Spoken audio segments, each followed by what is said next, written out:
Good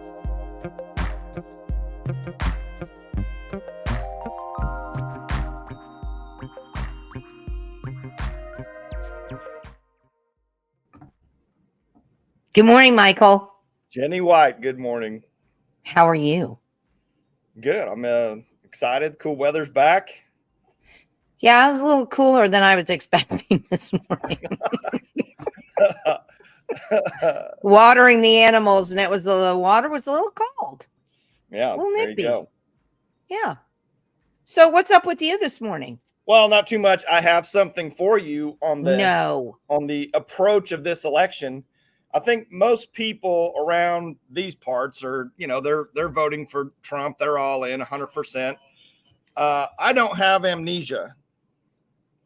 So something that, really bothered me last time was, Trump is massively running in the anti-establishment, and it's probably even higher now than it was the first time. And we know that all the people that he put into place the first time all basically usurped them and, and just stymied them in every way. Well, I want to just throw out three names to you. These are three names that were kind of proposed to us to be the Treasury Secretary. So, the United States Treasury is separate from the Federal Reserve, and we've gone into all that. But anyway, I just want to throw these three names out. It's a private bank that doesn't have anything to do with the people. Yes. Yeah. So I want to tell you a little bit about these guys, and then or just show you quickly. Just take a couple minutes. So number one was a couple, Michael. Yeah. Number one was Larry Fink. Do you know who Larry Fink is? That name sounds familiar, but it's probably because you said it. No, number two is Jamie Dimon. You know who Jamie Dimon is? No. And then number three, I know you're not going to know, is John Paulson. Okay. So those are the three guys. You want to talk about the biggest establishment people in the world that are completely embedded into the corruption of the banking system. First, you've got Larry Fink, he's the CEO of BlackRock. We all know BlackRock. That's how I know Larry Fink. Yeah. Okay. So I just want to throw this up here quick. I'm not going to zoom into this other than I have this highlighted. Okay. Right here. This is just showing BlackRock's. They, every quarter they have to tell everyone all their holdings. Right. So I just want to show one of their biggest holdings here is the Trump Media and Technology Company. They're the Trump group. So, and you look at the other things that they own and control. Basically, when I say own, I don't want to say own. They're a majority shareholder in most of these companies, like Microsoft, Amazon, Apple, Meta, Google. You can look at all these. So anyway, they have no ambition of helping the little guy in any capacity. This is, BlackRock is as bad as we get, so we don't need to go into them. So let's go into Jamie Dimon. I brought this up before. Jamie Dimon is the CEO of JP Morgan. Okay. JP Morgan has been caught multiple times, but I brought this one up specifically. JP Morgan, this was like, what was this? 4 or 5 years ago. They got caught completely rigging the gold and silver precious metal markets. Yeah. Now, they did that over almost a 10-year, they got caught over a 10-year period. But anyway, they had to pay $920 million in fees and restitution and, everything else to the government. No one really got in trouble. Nothing happened to Jamie Dimon. How much money do you think they made in that time period that they were manipulating those markets? Upwards of $4 billion. So as long as you pay to play, as long as you pay the government your fair share, nothing's going to happen to you. So, sure. So this last guy, John Paulson, this is even worse. And this is his last float here. So he kind of said Fink in the beginning, kind of said Dimon. Now he's on to John Paulson. John Paulson is the ultimate Wall Street criminal, period. Now, wait, are you saying Trump is talking about these people? Yes. This is who Trump good. All right. Well, I was like, yeah. And then BlackRock owns some of Trump Media. That's kind of concerning. They own like 200 million shares or something. It's like insane how much they own. It's like 2 million. I think it's 2 or 3 million shares is what they own. So anyway, let's look at Paulson real quick. This guy, in the 2008 crisis, in the housing crisis, the massive bubble, the financial crisis. This guy literally teamed up with Goldman Sachs to force or to put together the packages of all the bad mortgages that they sold to all these investors. Well, what this guy did is this guy knew all of the bad packaged mortgages. And then he went out and took out insurance on the other side of those bad mortgages, which are called credit default swaps. So he took out the other side. He made billions of dollars, while everyone else went under. This guy has been in and this guy's a big supporter. The reason why I brought this up is in this particular article, this guy funds both sides, and is financing behind the major lobbyists. I mean, this guy is as dirty as they can ever get. And this is the guy that Trump wants to put in for our treasury. So here again, we've got what you think, they're saying all this stuff. Oh, anti-establishment, drain the swamp, all this. If you put people like this in charge of our treasury and on the Federal Reserve Board, nothing is ever going to change, because those are the entities that literally control the monetary policy and the direction of this country. So I'm not excited about any of that in any way. Yeah, I'm a little, wow. Okay. Well, thanks for ruining my morning. So anyway, let's go on. But I just saw that the other day. So I was like, I need to show this, because when you put those kind of people in place on positions that literally control where our money is and the value of our money, how it's created, where it goes, what it does, you're just literally, I mean, these guys are criminals. Well, let's move on, because we've already had one comment. What are you doing? I thought this was about Wetumka. So yeah. Plus, you've already made me angry enough. So let's bring on Mary this morning. Good morning, Mary. Good morning. How are you? And fine, Michael, now you've got me thinking on a whole different track. I was thinking I might need to jump up and buy gold, but wait, they own the gold market. Yeah. It's scary. But I'm glad to be here this morning. This Wetumka situation in case is a case study that every teacher, parent, administrator, local law enforcement person needs to understand, because it is it's just a case study in what preferential predators can do and why they're drawn to the public school system and doing so much damage for generations. So I'm really excited about the two guests that we have today. Let me give you just a touch of background before we bring on these two exceptional gentlemen. We are talking about a 35-year confessed child molester within the Wetumka, well, first within the Noble Public Schools, but then more long-term and recent in the Wetumka Public Schools. His name is Brent McGee, and I say confessed because there are not one but two recordings, and we'll talk about that, of him confessing to sexually molesting former students. Wetumka is a tiny town, 1,400 population. So it's subject to a lot of the rural corruption that has sort of kept this thing down. And we're going to talk to them about that.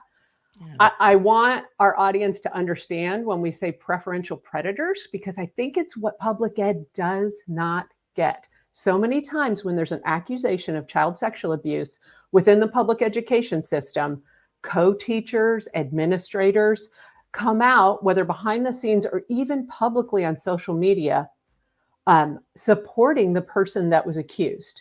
Right.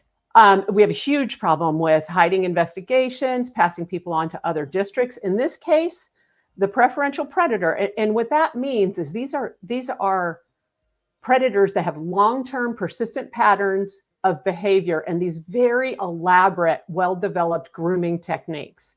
They have many more victims than your average predator, because they set this net that allows them to lure consistently generations of new victims. and they get themselves into positions where they're protected in doing so. Yeah.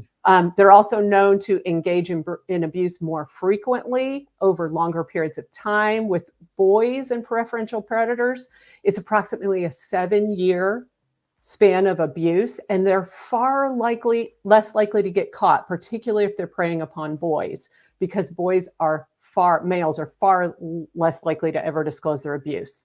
So this particular case sort of ticks all of those boxes, where we have someone who their sole purpose becomes having access to abused children within schools, and then having the protection to continue that abuse for generations.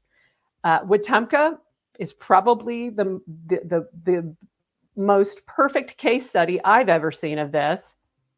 And we should know that we'd never know about what was going on in Wetumka with Brent McGee and his wife, who was a longtime superintendent of Wetumka schools, if it wasn't for Casey Yoakum, who's getting ready to join us. He was abused by McGee beginning in like his middle school years back in Noble. You can read his story on our page. You can go to visit V1SUT.com, and there's a tab of Wetumka, and you can read his story. And then also we will be having Justin Coate on. And I believe, despite Casey Yoakum's efforts and those of another 2 young men who've come forward, who are now the center of both the civil and criminal case, and I'll tell you why it's just them shortly, Justin Coate coming forward is literally ungrooming an entire town, most of whom didn't know that they were letting this happen. So these 2 gentlemen, if we can welcome them in now, we really want to hear as much as we can during this podcast from them. So absolutely. Good morning, Casey. How are you? Good morning. I'm great. My feet hit the ground. I have no worries. Awesome. It's hoodie weather, which is great. Seems more like football weather. So I'm with you. Boomer Sooner for this weekend. I hope we have a better outing than we did last week. But no, it's hoodie weather, so I'm thankful. Awesome. And then Justin, how are you this morning? Good. How are we doing? Nice to meet you. Nice to see you. Nice to see you. Thank you for being with us. No problem. Great. He's got on a hoodie too. So Michael, you're the odd man out here. It's hoodie day. It's hoodie day.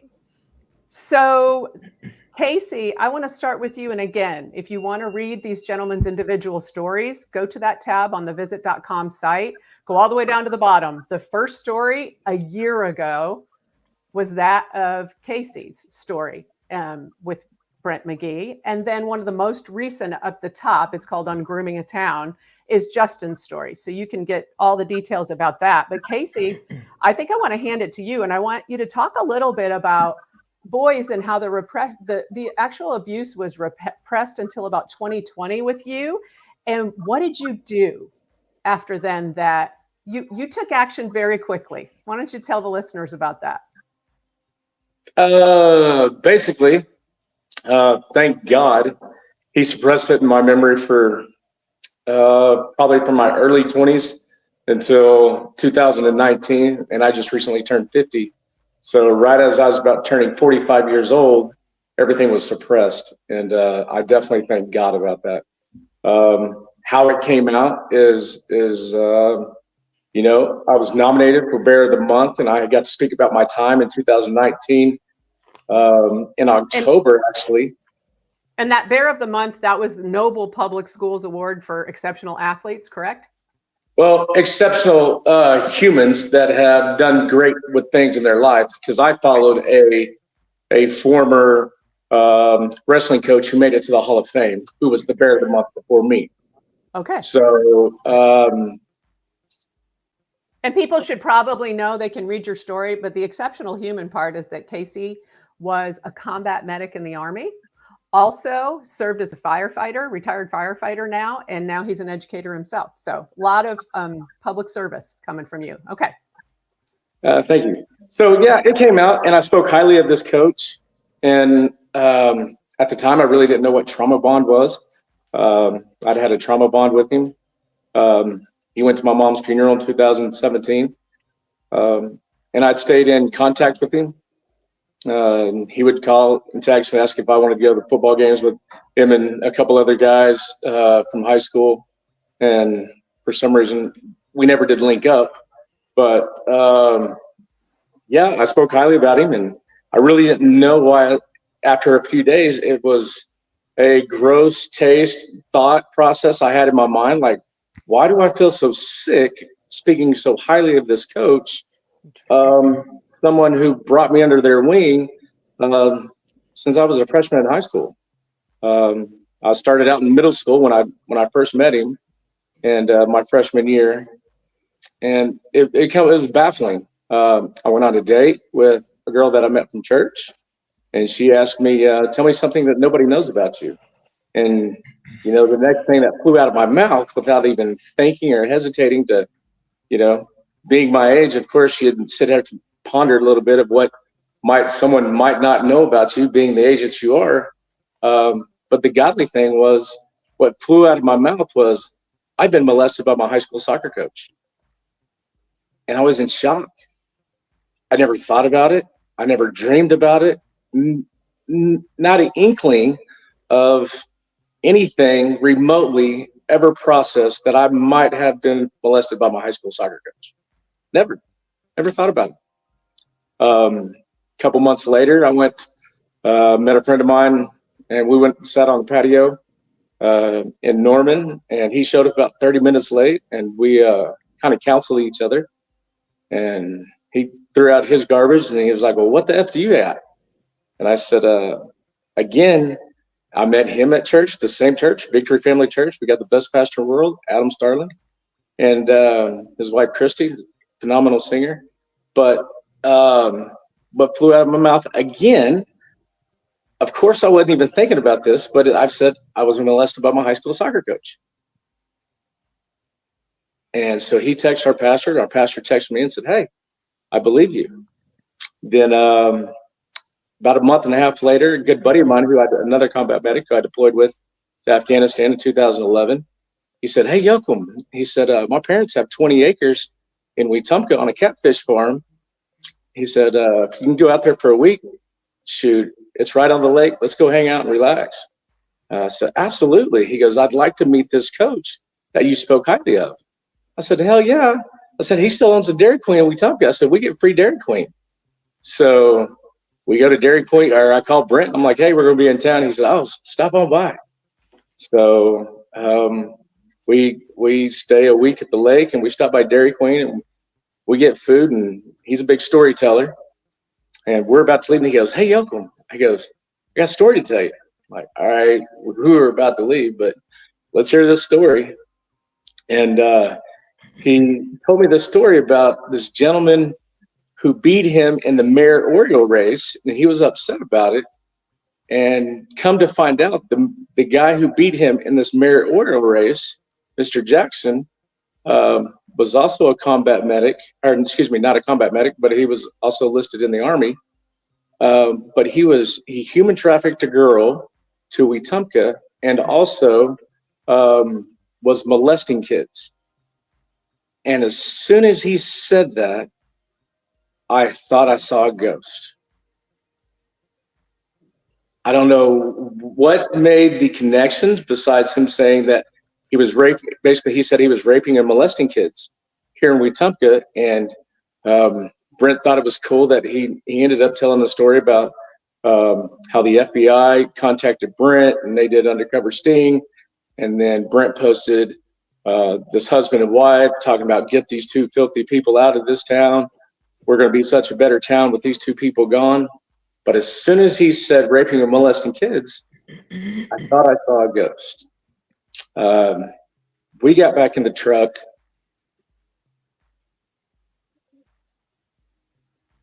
You're okay.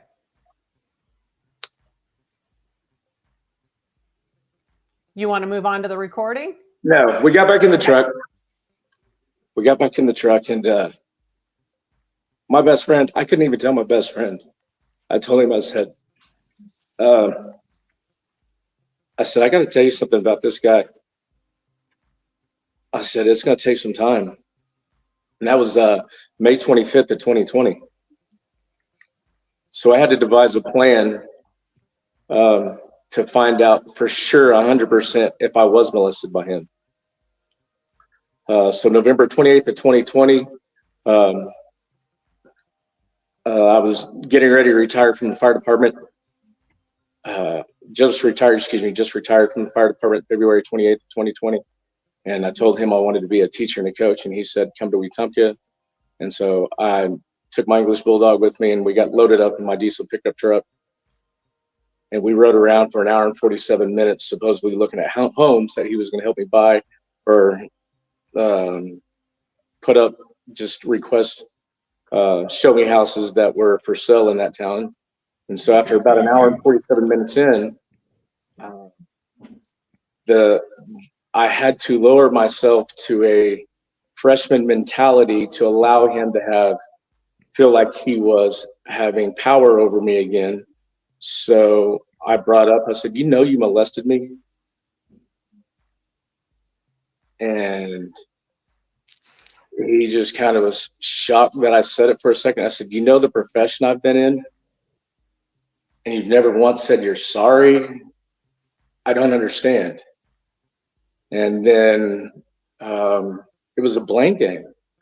He blamed me for being so athletic, being the most athletic person he ever seen in his life. He just wanted to know everything about me. He was infatuated with me. He said that 4 or 5 times. Asked him about a couple other people if he had done anything too. Then he said no. He was just he was a wrestler, and he walked around naked all the time, and nothing ever happened. And Casey, one part that I want to make really clear, I don't mean to interrupt you, but you were recording this conversation. Absolutely. Okay. I had 2 different recording devices. I took 3 guns with me. If I thought I was going to hear what I thought I was afraid to hear, I knew what I was going to do.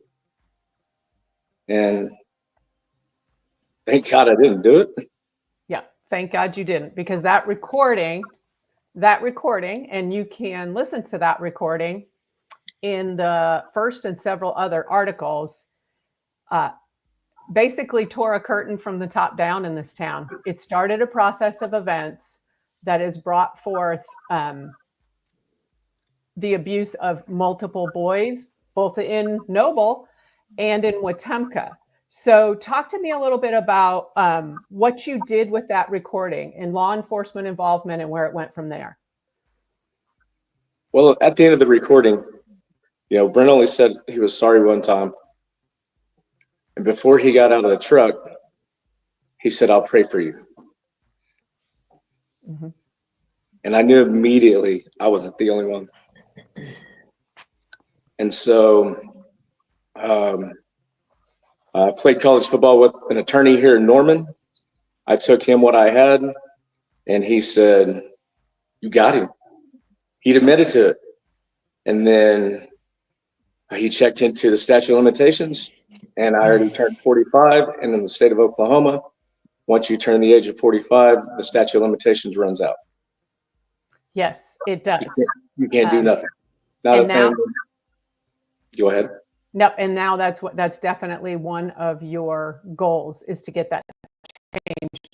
Because not only when they changed it to the age of 45 for the victim, has to up until age 45 in 2017, they updated that law. They did not make it retroactive.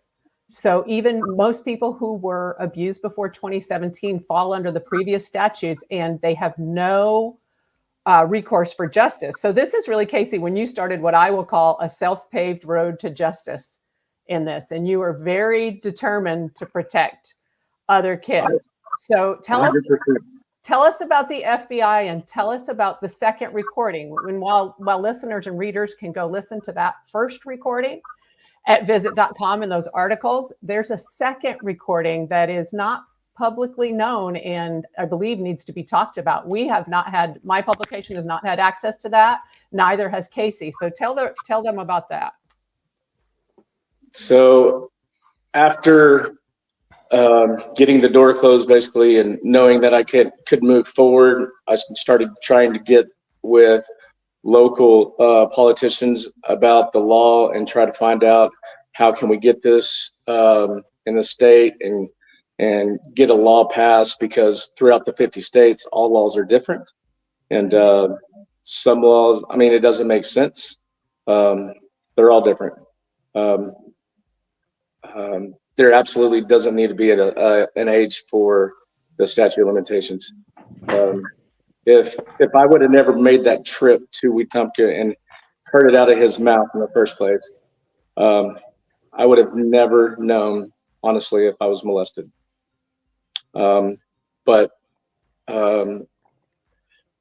I continued fighting, trying to do it the legal way and everything. And I got a call from my pastor, and my pastor about 6 months, 8 months later said, "Would you like to come in and I feel like I really need to pray for you, or we can go to the phone." And I said, "I'll come in." So I went into his office, and he was like, "So you're telling me you're retired from the fire department? You deployed to Afghanistan in 2011 as a combat medic, and you're going through what you're going through right now, and you've never had counseling?" I said, "No, sir." Yeah. He said, "Are you ready?" And I said, "Yes, sir." And he put me in contact with a counselor. Crap you not, counselor lived off McGee Street, which is Brent McGee. McGee used to live off the same street in Norman, McGee Street. So I would have to go the exact way that we would go to McGee's house to the counselors. I was like, "God, you're funny." And her husband was a retired police officer, and his best friend worked for the FBI. And they asked me if this happened on tribal land, federal land, and I said I wasn't for sure if Wetumka was or was not. So I checked, and I said, yes, Wetumka is tribal land. And so with the ruling in 2020, with the McGirt ruling, they thought, well, the statute of limitations would be lifted on federal grounds. So the FBI, I took my recordings to the FBI, and they interrogated me, of course, for the first 2 hours.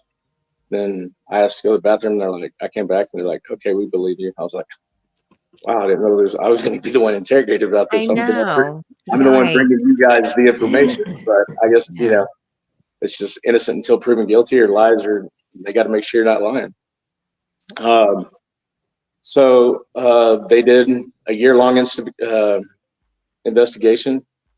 It came back later. They closed the investigation after a year, and stating that since the ruling of the McGirt ruling had never surfaced or worked out to be anything sufficient, they were going to close it. And I went live with my recording.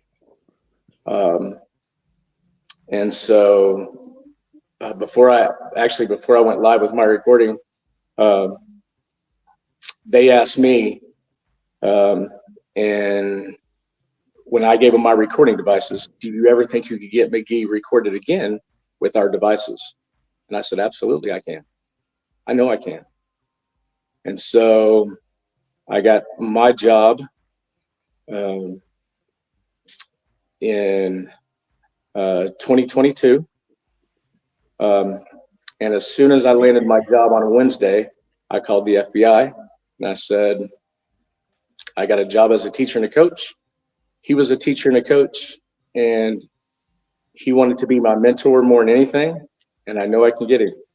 So August 5th, they showed up at my house. We walked through some things that we were going to work with. I called Brent and told him I needed some teaching knowledge and what to do with classroom management, and would he help me? And so on Sunday the 7th, I went down there and met the FBI agents.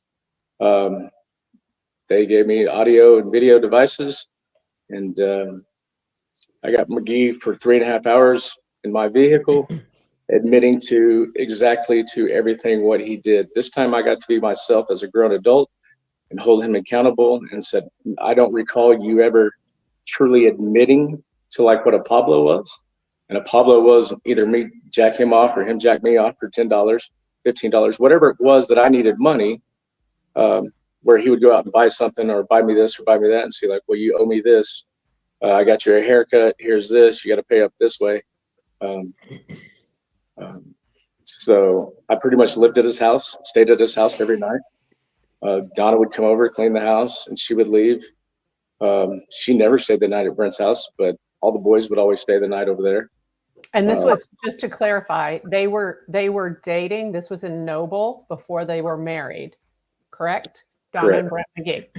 Okay. Just so that they can kind of press that forward. And then the recording that you made with the FBI, which the recording that you made on your own without law enforcement help is extraordinary. I encourage everyone to go listen because the bravery that it took and the control that it took is something that is exceptional. But then the FBI recording was within days of the FBI recording, the FBI went to Wetumka Public Schools, correct? So we did the recording on August 5th of 2022. Excuse me, August 7th of 2022. August 9th, 4 FBI agents showed up at Wetumka High School, and Brent left that day. He did. And you can read more about what went down at the school, what should have happened, and what didn't happen. Also, when you read Casey's story. But from there... One second, real quick. When the FBI showed up, they spoke with Principal Reed and Donna McGee. And it was Brent McGee.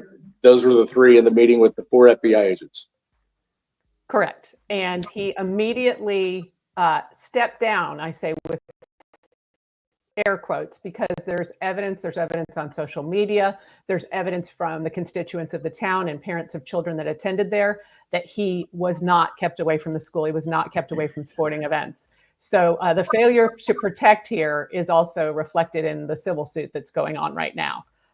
He was even tagged in a track post by the principal in the spring of doing such a great job at the track meet. Correct. After the FBI ordered him to step down. So yes, after that. So after when they opened up another investigation before I went and recorded him. So they had an ongoing investigation. And during the ongoing investigation, Brent McGee was not allowed to be around the school. No, there's a really good question here from Stephanie, who says, why did there have to be an FBI recording and what was wrong with your original recording? Can you tell them about the 3 things the FBI felt like they needed? The 3 things the FBI needed from my first recording, they specifically wanted to know what Pablo was. And so Pablo was a nickname that he gave me, and self-explanatory, I guess, from what I said earlier. Right. And so not only he'd be like, if I never went to his house and was staying somewhere else, he'd say, Yoke. He wouldn't call me Yokem anymore. He'd be like, Pablo, where you been? Meaning like, you owe me a Pablo. Hey, Pablo, you're not going to start this game. Pablo, you're going to sit out for the first 20 minutes of this game. So he would scrutinize and run you down in front of others without others really knowing what he's talking about, because we played some Spanish schools and he'd try to say escuela. We escuela y'all in soccer, so school you in soccer. But so that's why he kind of got around with being able to call me Pablo around everybody, and not everybody really thinking, why is he calling me Pablo? It doesn't make any sense. And then the FBI wanted to know what towns it happened in, which had happened in Norman and it happened in Wetumka. And then if there was any other victims, and he named victims. And so all 3 boxes. I got all 3 things that the FBI needed. Yes, it's a really important piece of evidence in both the criminal and the civil case. It's not publicly available yet, and I understand that because of those investigations, but it's extraordinary that you were able to do that. So then began, when they found out in the fallout from McGirt that they were saying, and I still don't 1000%, this is still a question mark in law in Oklahoma since then, that they were not able to pursue your case because of the McGirt decision, or within the McGirt decision. You took matters into your own hands. You took your footage out that you had out to Facebook, and you began trying to get someone to listen. And that's not easy, because media, for the most part, won't touch a case, won't talk about this, won't listen to victims unless someone's been arrested or unless a teacher's been suspended. Yes. So reached out to all the news stations with what I had, and nobody wanted to touch it. And so I knew the only way to be able to reach these adolescents, because throughout the years, Brent would say, I remembered he'd always say, got another yokum. I got me another little yokum. I got this yokum. I got a new yokum. And he would explain to me exactly who these kids were and all that. And all of a sudden I'm like, I know exactly what he's doing. When he's telling me he has another one of me, I know what's going on 100%. Mm-hmm. How do I stop this? Yeah. And I had to go live and just tell it like it was, tell the truth, and let the dark come to light no matter what. I mean, I had nothing to gain out of it, but my gaining was saving kids. I mean, I've been a servant my entire life, and I'm not going to stop.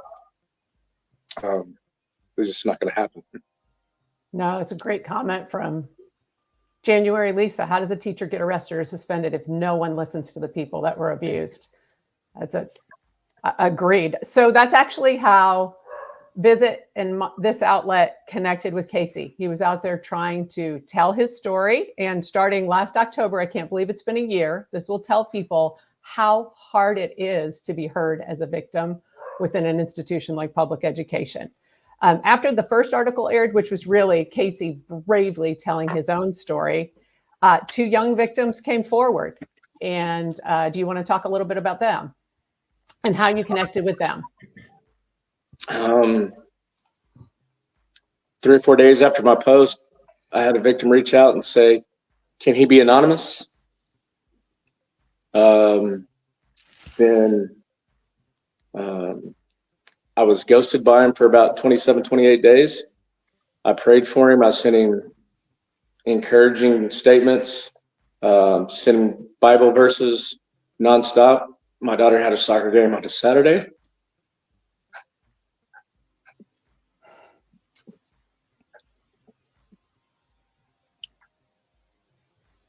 I prayed before I got out of bed, put my phone on my chest, and he texted me back.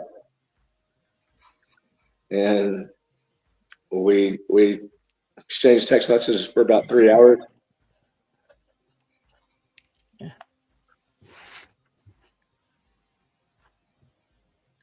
I missed my daughter's soccer game, but it was worth it. But the kid was in shambles. He didn't think nobody would believe him. He was broken as broken could be. Yeah. And no one, Brent knows everybody in that town. And once I connected with his best friend, who also, they lived together with Brent,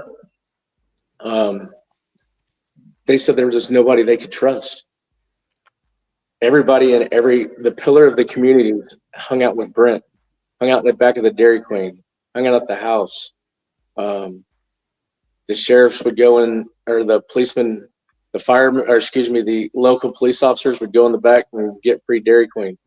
Brent would always talk about how he basically could almost do anything, and never worry about it. So they had nowhere to go. They trusted nobody in that town, because one victim also tried going through the school system and telling the secretary, and the secretary actually made sexual advances towards him when he lived with her. And so he moved back in with Brent, and the molesting continued. So they had closed doors all around them. And being 19 and 18 and seniors in high school, junior in high school, they had nobody to go to in that town because everybody basically worshiped the McGees, hands down. I definitely want to bring Justin in on this because I feel like he has an incredible perspective on just what you're saying, Casey, about how incredibly groomed and controlled this town was. I will kind of fast forward and say those two young men, and I can say their names. They're named they are part of the criminal case, and they are the basis for the civil case because Oklahoma has a bizarre caveat to his law that requires if you're going to sue a school for failure to protect you from a pedophile, you must do so before you leave your teenage years. So to say that these two young men, which it's Brandon Reinhardt and Zachary Williams, are two of the bravest young men I have ever met is no exaggeration. Because of them, Brent McGee has now it's been a long fight. They waited about 8 or 9 months with this case in the hands of the DA and nothing happened. So they moved on and filed a civil suit because they thought that that was their only way to get justice and to stop the abuse of the other boys in Wetumka. So actually on August 21st, finally, after all this fighting and nobody listening to these victims, Brent McGee was arrested. And on that same day, Justin came forward to say that he had also been exploited by Brent McGee. And Justin, I want to talk to you, get you involved in this conversation because unlike Casey, who was considered an outsider to Wetumka because he didn't grow up there, Justin is a lifelong resident, almost a lifelong resident from his very youngest years of Wetumka. He's from a family that is very loved and respected. His father was a police officer. His mom actually worked at the school very recently. And Justin, I just wanted to ask you, what was the day like when McGee was arrested and what was going on with you? That's hard to explain. It was just spur of the moment. I was talking to a buddy earlier that morning about, some stuff that was going on. I had finally came out to him about what had happened. And it was just within a few hours, I started receiving text messages and pictures of Brent being arrested. And tell me what you did then. Is that when you reached out? Who did you reach out to? I immediately reached out to Casey and was like, man, I said, I think if you guys need another one, let me know. I didn't know what else to say. And he was like, call me. So we called each other and started talking to each other. And we got a meeting set up with the lead investigator of the case. And I went ahead and went in the next day and gave my statement. Okay. And to let people know, this case, after the FBI sort of backed out because the jurisdictions were so unclear because of the McGirt decision, the FBI kind of backed out, and this was handed over to local law enforcement, which turned out to be the Hughes County Sheriff's Department. And there are massive conflicts of interest there at the Hughes County Sheriff's Department. It was then handed over in December to the DA's office. And there are also, as in a lot of rural counties, a lot of connections and conflicts of interest. So I want to talk a little bit about how this went on for so long and how this was able to happen so generationally. Can we talk a little bit about Brent McGee's roles in the community? And Justin, you grew up in Wetumka. Tell me a little bit about the different roles that he played, what people thought about him and about his wife. So, Casey already mentioned, he was the mayor of the town. Majority of the people loved that he was the mayor of the town. He owned Dairy Queen. He was a football coach, athletic director, basketball coach. In reality, like Casey was saying, everybody really looks at Brent as Brent really kind of stepped up and helped the underprivileged children in town. Not only through helping with different activities of like Kiwanis, Key Club, so forth like that. He would help with bringing kids in, giving them a better mindset about what's going on. He would take them to football games, you know, anything and everything that he could to keep these kids close and keep them out of trouble. And really, that's what the whole town's seen. And they were always, correct me if I'm wrong, they were always boys, correct? Yeah, yes. I don't ever recall having any girls hanging out with us, going around, going to any events with us, nothing. It was always guys. So he was a teacher, he was a coach, his wife was the superintendent of the school. She was the principal until I graduated, and then Okay. she was promoted into the superintendent position. Correct. She was the high school principal. Thank you for that. He was also the alternative education teacher. And I can tell you from research that at that exact time Justin's talking about, when she was promoted, Donna McGee was promoted from high school principal to superintendent. Then they moved the alternative education program to a very separate place and put Brent McGee over the alternative education program, where he had unsupervised access to the most vulnerable boys in the school system. He was a 12-year mayor of the town, which means, and Justin's stepfather, who he calls dad, was in the police force, the Wetumka police force. But he, as the mayor and sitting on the city council, they had control over hiring and firing police chiefs. So he had a lot of control there. And then Dairy Queen as an employer. Tell us about who worked at the Dairy Queen. You talking about all the kids, or Yes. Majority of the football players, a lot of the football players would always work up there with Brent. A bunch of guys that I was really close with, and majority of the guys that did work up at the Dairy Queen are the kids that actually lived with Brent. I didn't actually physically live with Brent, but I was basically Brent's right-hand man. Anytime you seen Brent, I'd be there. You know, he would. And in your case was a little bit different in that you have his MO primarily is boys who do not have a father figure, sometimes don't have either parent, boys who have basic financial needs not met, boys that are from really unstable situations. But you had, from Justin describes his parents as very protective, very appropriate, great disciplinarians, wanted him to earn the things that he got. But still, during the typical adolescent sort of stage of anger, he was able to get his parents, who wouldn't let him go with anyone. Brent McGee was able to earn their trust. How do you think that he did that? I don't know. Like I said, I haven't really sit down with my mom and my dad and really discuss any of it. I don't really like bringing it back up with them, for the simple fact that I know that I kept this away from them for so long, and now kind of throwing them out to the wolves and, you know, trying to get answers. And it's hard for both ways, and I don't want them to see me hurting, and I don't want to bring up any hurt for them, because I know today it's bothering them. Things could have went a little different back then, but like I said, they only wanted what was best for me. Yeah, they were hard on me, but at the end of the day, I am who I am today because of them. Absolutely. And, absolutely. And your adolescence, I know you've said that both of you have said, looking at this experience through your adult man eyes is so different than how you were processing things when you were younger.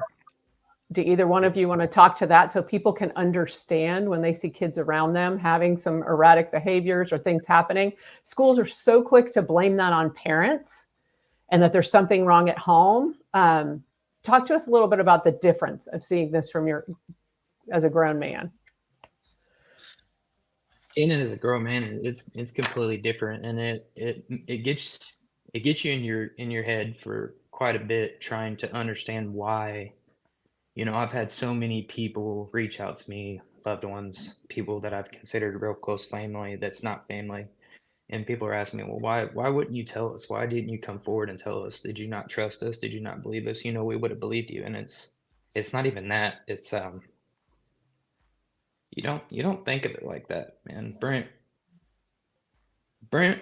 back then I thought was the best thing that ever happened to me, because yes, me and my parents did fight a bunch. Yeah, we didn't have very much money, you know. But Brent was always there for me. And, you know, anytime that I gave that man a call, regardless of day or night, he would answer the phone and ask me, "Hey, what's up, Chuck? What's up, Bunny? How are you, man?" And I was like, "Man, I need you to come get me." I was like, I can't do it here. You know, me and my parents are fighting. I need to go to the gym. I need to work out. And he's like, "All right, man, I'll come get you." And you know, at that point in my life, Brent was the only one that I trusted. And for him to be able to get that close to me and get so close and allow the things that had happened and me not be able to put in my mind as, you know, 14, 15, 16-year-old kid that what was going on was wrong, and to allow him to be able to have control over me and to be able to move forward and like nothing ever happened. It's really hard to adjust, and it bothers me today for the fact that I look at what if I would have stepped up back then? How many kids I could have helped, how many kids I could have saved. But then you start looking at Casey came forward, you know, and no one's believed him. You know, when Casey came out, everybody's like, you know, who's this guy? I'm not gonna lie, I did the same thing. You know, my mother-in-law sent me some information, and she's like, Brent's been molesting children. And I'm like, I think you're full of it. So I went in and started reading and started listening, and the more I got into the story, it's like I was looking in the mirror. And, you know, I started thinking, I'm like, there's no way this is real. And I kept sitting on it. And till last year, September of last year, I had never told anybody about my story. And I told my wife about it. Justin, I think we need to pause for a second, because I just want you to see in the comments how everyone wants to scream out that none of this is your fault. And so many victims think, what if I had come out earlier? The truth of it is you were a child and you were very much under control. And that's one of the things we want to talk about, is the warning signs of this happening, because this is not just about Brent McGee. We have cases like this all over the state. Children do not come forward. Adults come forward later. So please know, you have so much support here in the chat and people listening to you. Let's talk about those warning signs, that the miracle of you two coming forward and supporting these other young men who are seeking justice for everybody.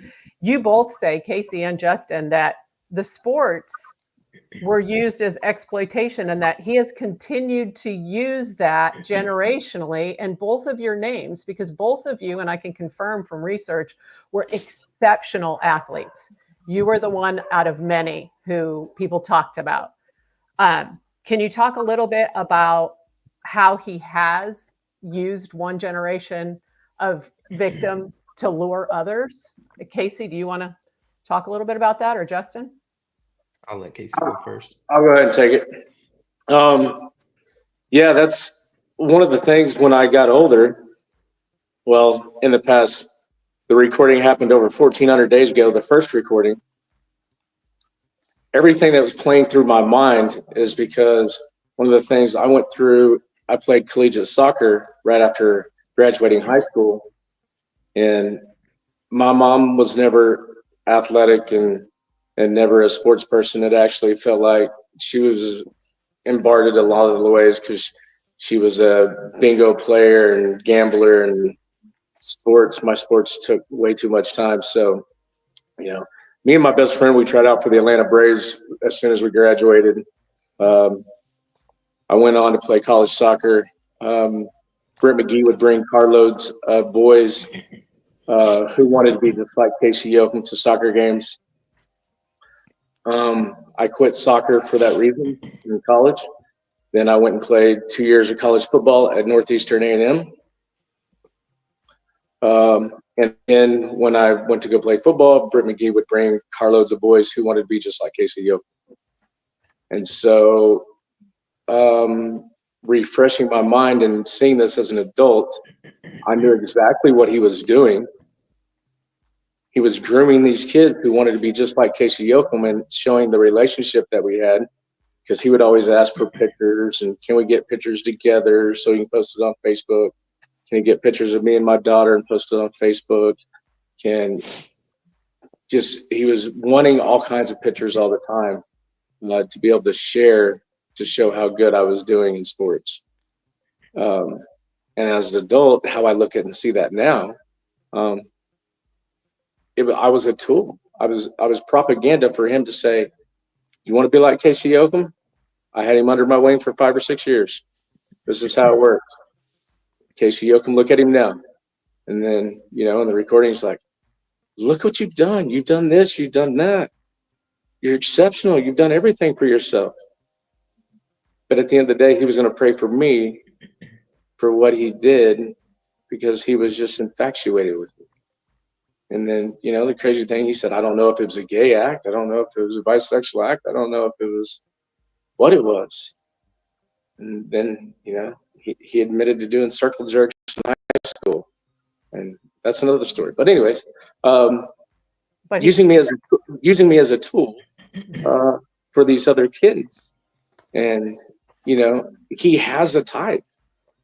Just like a male or a female has a type of girlfriend or boyfriend that they go for, Brent McGee has a type. Yeah, they mostly come from single family households with grandma, grandpa raising them, and kids getting away. He buys you exactly what you need and what you want, and then he manipulates you before you've ever known you've been manipulated and groomed.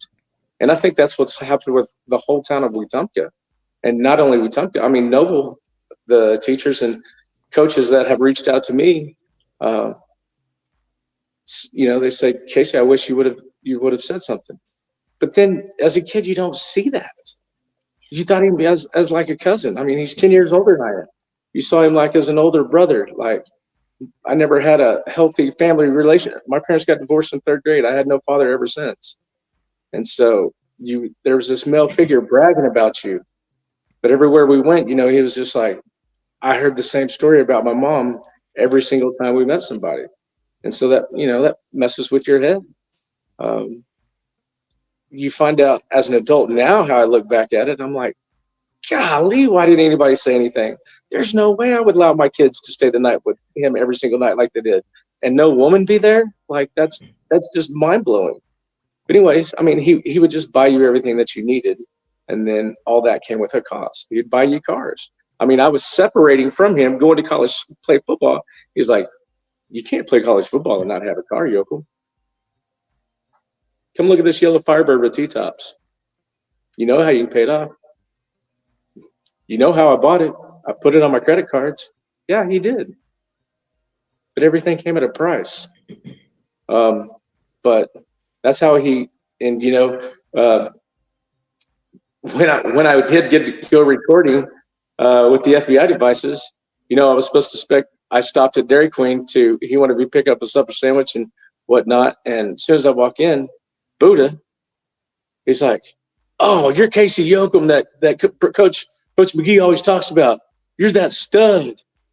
And up until that day, Brent McGee still, every time he saw me, talk to me, he'd open up with, what's up, stud? What's up, stud? I'm like, you don't call a grown man a stud. Like, that is the most disgusting thing in the world. Stop. And, I put 2 and 2 together. After a while, he started asking me, he's like, hey, you ever talk to Eric Marsh?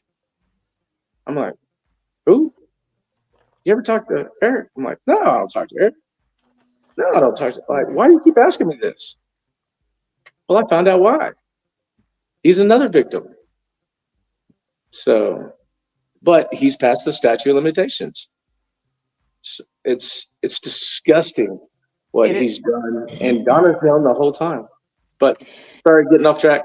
No, you're okay. There are so many things that you said in there, and I think everyone here, I'm watching Jenny's face, I'm watching Michael's face. There are so many warning signs there, and here you are the children in the situations, people saying, you're questioning why you didn't tell.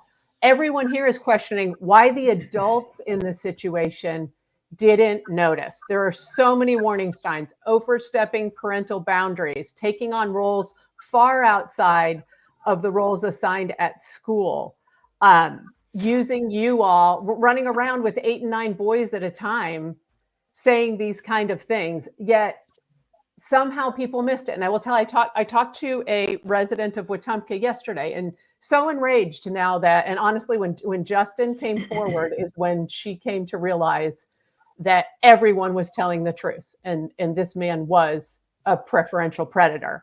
But she said that she used to pull up to the main stop in Wetumka, which is very small, and over she would see Brent McGee in his truck loaded with boys, loaded with junior high school, young high school boys. And she said she would stop and she would actually say, "Thank you, God, for bringing people like Brent McGee and Donna McGee to our community to look out for these most vulnerable. We have to stop." And a lot of these people defended him when you first came forward.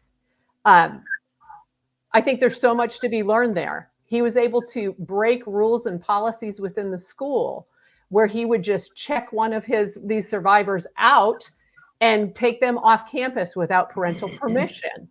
Some things like that there were so many things: the gifts, the buying kids things and cars and phones. All of these are huge warning signs, yet often in public schools, these people are celebrated as the most helpful, instead of a big red warning light going on that somebody should be watching these kids closely because something's not right. Well, if you don't mind me cutting in here just a second, I'm thinking as we are talking about this, about a conversation that I had with a good friend of mine.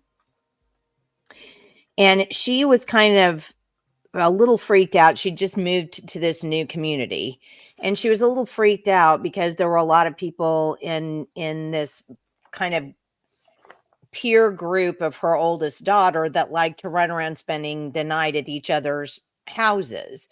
And her daughter was kind of not really all that comfortable with that anyway. But there were constant, "Hey, do you want to come? We're going to go over here." And eventually, the oldest daughter was like, "Well, I want to go because everybody else is going." And she and I had a conversation about that one time. And she said, "I just cannot understand the number of parents who let their kids just go to somebody else's, because they didn't even know half. It wasn't like the parents ran around together and knew each other. They just kind of were letting each other go over." And she said, "I would have to go interrogate the family before I would let my kids come over." And I don't think it's necessarily just kind of laissez-faire parenting. I think in a lot of instances, this kind of behavior people don't even understand it. I mean, it's so far out of their realm of capacity to understand that even if it's staring them right in the face, they're not going to see it, because nobody would do that. Who would do that? You know what I'm saying? So I think there's kind of and I don't like it because it's not helpful, but I don't know how you fix it. This perspective that people have, that people couldn't do that. I mean, that's just not, ew, nobody would do, you know what I'm saying? And I don't know how you fix that. Well, and I'm going to push back on that just a little bit. I think, again, that's a misunderstanding. When we know that public schools are the teachers, educators, administrators are the number one reporters of child sexual abuse that happens within the child's home or family.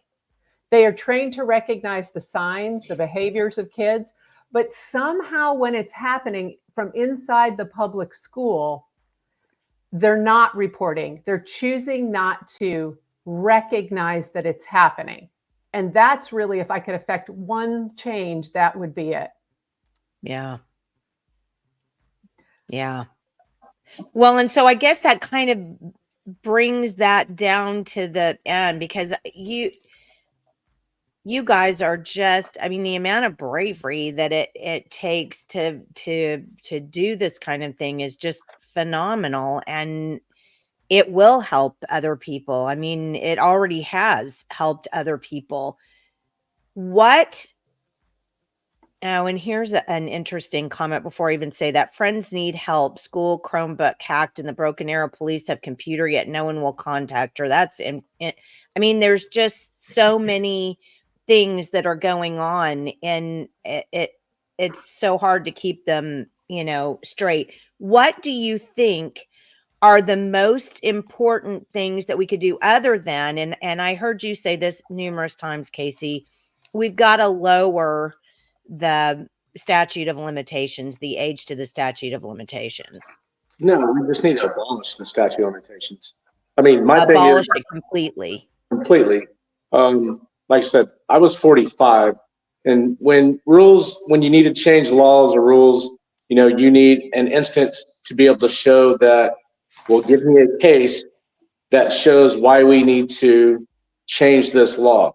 Well, my case 100% shows that me not recognize it until after I was 45 years old, and God had suppressed it for so long, 100% shows that if it went completely unnoticed and recognized until the time I was 45. So now 45 isn't really a number to keep anymore because it can be passed. But I'm sure there's other examples that later in life, others have come to fruition with them being molested as well. And like, again, it's different across all 50 states. Why can't it be like murder? Why can't it? I mean, these are pedophiles. You have the Larry Nassar case. You have the Jimmy Savile case. Mm-hmm. Jimmy Savile case is worse and a lot of people don't even know about Jimmy Savile. And then you have Jerry Sandusky. And so he was adopting boys into his family and still molesting those kids. And he was a Penn State football coach under Paterno for how long? And Nassar was. I mean, these people are good and great at what they do because they have great wives that hide it for them.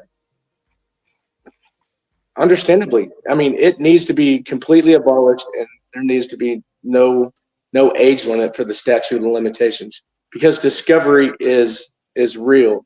And there's no way. This discovery would have never happened if I would have never been nominated Bear of the Month. Because I would have spoke highly about Brent and then had such a gross taste or thought or feeling about it. So it's very biblical how this went down because me retiring at the fire department, there's no way I would have been able to be on a 2-alarm house fire at 2:00 in the morning, pumping a fire truck with guys inside an apartment structure and this on my mind. I mean, it's timing.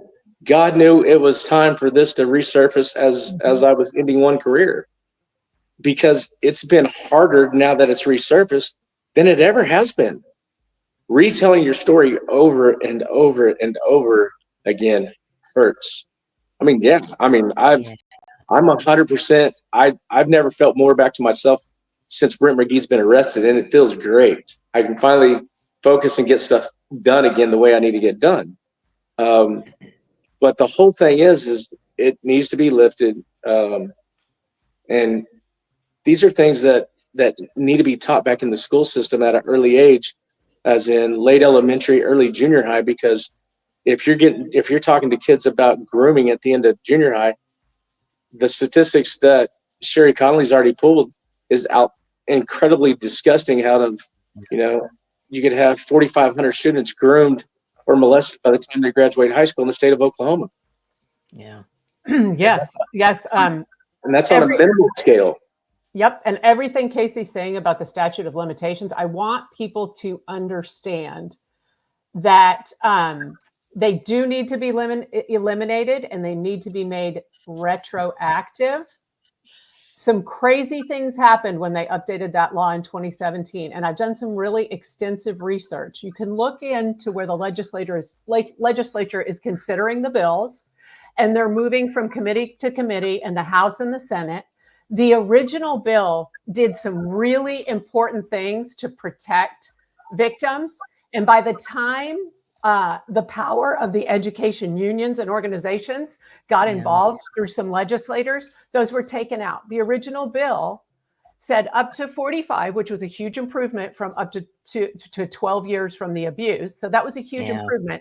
But they originally said that they were going to give a 2-year window so that anyone who had previously run out the statutes could now move forward criminally or civilly against their abuser or against a school. So that portion of it before it was passed was somehow lobbied right on out of the bill. So they took the window of opportunity for those folks. And what was inserted into the civil side of the bill was that there is a 2-year window for anyone to take action against a school that with gross negligence fails to protect students from a predator, such as what happened in Wetumka. They said, nope, you've got to do it within 2 years. And that may be 2 years for majority at 18, but that means before your 20th birthday. So a really great piece of legislation was lobbied against victims, and that's where we stand right now with the statute of limitations. It all needs to go. There need to be no caveats about suing schools on the civil side. There need to be no caveats about ages on the criminal side.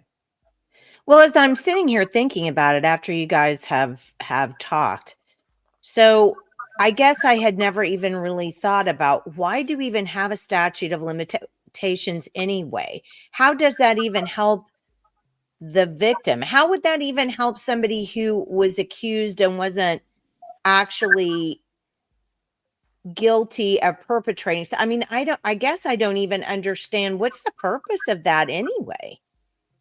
To protect the abuser. Well, but that's the only thing that makes sense, though, Casey. I mean, when you really think about it, how would that help a victim? It wouldn't. It wouldn't. It protects institutions and it protects perpetrators.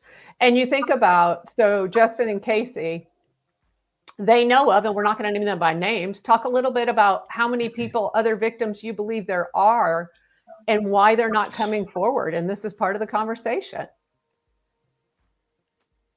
So, just studying and whatnot, Brent being a predatory pedophile, most pedophile or serial pedophiles individuals don't get caught they finally get caught in between 50 and 150 victims. Correct. It's not the first, second, or third time they ever get caught. But that's I guess I'm simply not understanding why, and Ashley says, yes, survivors are being held to a higher standard than the perpetrators. This needs to change. By the time a pedophile is caught, if ever, like you said, Casey, they abuse 50 to 150. Why don't our laws protect children? That's just, I guess. But I guess I'm coming to see here in the last couple of weeks, as we've been talking about things, so many laws that we have are only put into place by people, for people who lobbied and had some ability to, kind of force that legislator into a corner, I guess, like teachers' unions. Mm-hmm. And you can follow the legislators. You can follow the legislators in that case, and the different edits of that law that took out a 2-year window for them to be able to get some justice and put in restrictions for them to be able to sue any institution that allows this. You can follow them. And one is now the head of the Senate Education Committee. That was part of those edits in 2017. Pew. Yes, correct. That's who is in charge of the Education Committee that now is showing up at the State Board of Education meetings trying to disrupt executive session of the State Board of Education. They tried to say that it was about funding and the OSDE is using funding wrong. The only thing that happens within executive session historically within that board, State Board of Education, is they go into executive session to discuss cases of teacher misconduct. They do not want to talk about kids' names that were abused out in front of the public. So what they're really trying to disrupt is this process where we take predators out of schools. So it definitely sort of comes full circle. And when you look at this case, you start to see what a miracle these two gentlemen are, and the the younger ones that came forward and are now part of the criminal and civil case. And that network of support that they've given each other that's made this possible. This never happens. I keep telling him, this path to justice never happens. These two, they were both 19 at the time when they finally filed this civil case. And now that civil case is in federal court. They're bouncing back on the expected motions to dismiss, and that will move forward. On the criminal case, it is also up to, because of these statutes of limitations, the two 19-year-olds, by a miracle of God, because they had the support and could reach out to somebody like Casey to be involved in this process. Yesterday was Brent McGee's arraignment hearing, and he has a high-powered criminal defense attorney, and he pled not guilty to these things. So they will have to be put through this process. All of these people will be called to testify, and this self-paved road to justice for victims has to stop. Yeah. Well, and after he's already admitted to it too. That's the crazy thing. Correct. And I want to just stress again the fallacy of that statute of limitations. I mean, look, just in Casey's case alone, look how strong the defense mechanism of repressed trauma, look how strong that actually is to protect him, basically, to go all those years without even the thought of what happened to him. I mean, you cannot discount that about just how strong, something like that can be. I mean, it's unbelievable that that's not even taken into account. Correct. Well, and I do want to go back here to something that Amber said, and Mary, I need to get you in touch with Amber, and maybe you too, Maria. She said in 2017, my husband Terry actually was the nail in the coffin that sent his brother to prison in Oregon for crimes against our niece, his brother's daughter. He was tried under the two Oregon laws that I mentioned above, and she had put a comment in here earlier that said, I encourage looking at laws in Oregon called Measure 11 and a rider it has called Jessica's Law. And that would be kind of a similar law. Although apparently they have a statute of limitations as well. I do think that or this is what I've been told by people involved in different areas of my life when I've asked these questions. There is a whole lot of I don't want to get sued going on out there. And the school systems do that. Cities and towns do that. Well, I don't want to say anything because I don't want to get sued. They'll get an attorney and sue me. And we've got to stop. I never liked that perspective anyway. And there are 100 reasons that I can tell you why and specific instances that happened, which is why I know that's a bad thing. But we've got to stop that. It can't be about I'm going to get sued. It has to be about what's right, and why is it protecting kids' right then? I mean, right is right, wrong is wrong. Right. You have your law, but your law can be wrong. You have to. I mean, situation obviously dictates. So if it's not the way it should be, you need to fix the law to make it right. Could it be righter than right? Absolutely, it can be. I mean, if it wasn't for Justin's strength, a lot of the town of Wetumka would not be ungroomed and still not believing of my side. And then the hundreds, I could say, of potential victims out there. I mean, I know of victims that are victims that are no longer on this life, on this world, that have lived with the McGees. I know that there are victims who have lived with McGees and are critically ill or in prison. So if these McGees were so good and helpful as they should be, you would think not so many people would be getting hurt or losing their lives or losing everything they have and becoming something amazing. But that's where the Brent gets to caveat from them. When somebody does bad or they get thrown in jail, he's like, well, I did the best I could with that kid. This was the life that he lived. I painted you this picture that he'd come from. God, thank God he had you for a few years, Brent. Thank God you were in his life for a few years. No, it's completely opposite. If they're bringing you in, they should have a lot more successful, great kids. And these kids should be hanging out, which they don't anymore. But they don't know why. They don't really associate and aren't that close with the McGee's. They just continue to distance themselves, just per se, almost like I did, just small little one text here and there. But the amount of boys that this could be in a 35-year span, I mean, I think it would be very shocking to some. And then to others, it wouldn't be shocking. No, you make such a great point about Justin, because from the beginning, when Justin came forward on the day of McGee's arrest, we said, there's the link in the chain. There were these teenagers who had come forward, and then there was Casey, who had come forward in his late 40s. And here is Justin, a young man in his 30s who is so tied to this town. So Justin, just to tell on you, Justin's name, if you're in Wetumka and you say Justin, they might not know. But if you say Bunny, because Justin was named Bunny by a coach very early playing town football, because he was the Energizer Bunny and he was an exceptional athlete. And there were a lot of people in the town, you can read social media comments, who were degrading Casey as an outsider, saying Casey was trying to get money from the McGee's, which there's nothing farther from the truth. He's never made any attempt to do that.